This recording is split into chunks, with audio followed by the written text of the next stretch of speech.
مساء الخير يا دكتور. بُصّي يا دكتور، أنا متوتّرة جدًا ومش عارفة أقول لِك إزاي، بس أنا عندي مشكلة شخصية أنا ومش عارفة يعني أعالجها إزاي.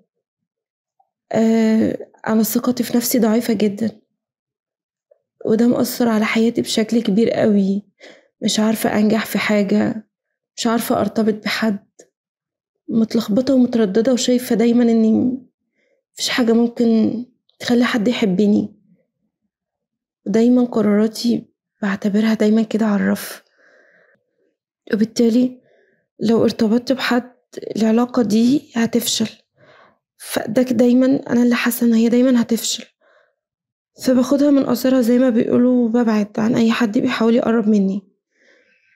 أنا باحاول لمّا أتحط في أي موقف أفكّر، لكن ما باوصلش لحاجة غير إني باحس بالفشل، حتى لو ما عرفتش أحاول في الموضوع أو أحاول في العلاقة أو التجربة اللي أنا ممكن آخُدها دي.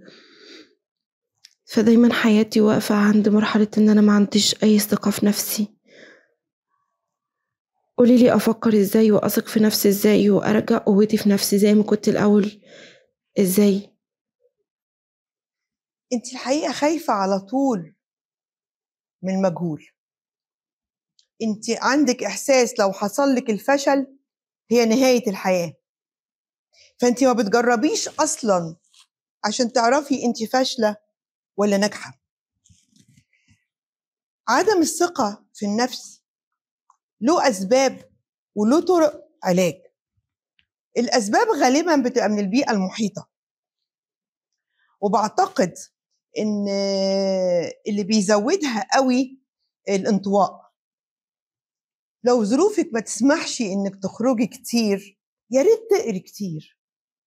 لمّا بنقرا كتير بنشوف تجارب ناس تانية، الناس التانية دي قدرت إنها تحسّن من نفسها، وقدرت تثق في روحها بعد ما الدنيا جات عليها أو هي شافت الفشل. أنتِ محتاجة شوية تدريبات بسيطة أو حاجات نقدر نقول عليها keywords أو مفاتيح للعلاج الثقة في النفس. ابعتي لي على الصفحة وأعتقد إن أنا هاقدر أساعدِك في ده.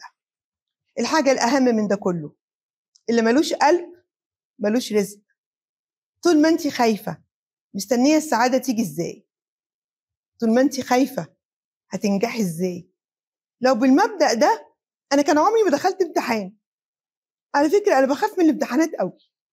لو كنت كل امتحان باخاف أدخله ما كنتش اتعلمت أصلًا. فما ينفعش نخاف. وتاني اللي مالوش قلب مالوش رزق. اتكلي على الله، اتكلي على الله واستخيريه في كل حاجة.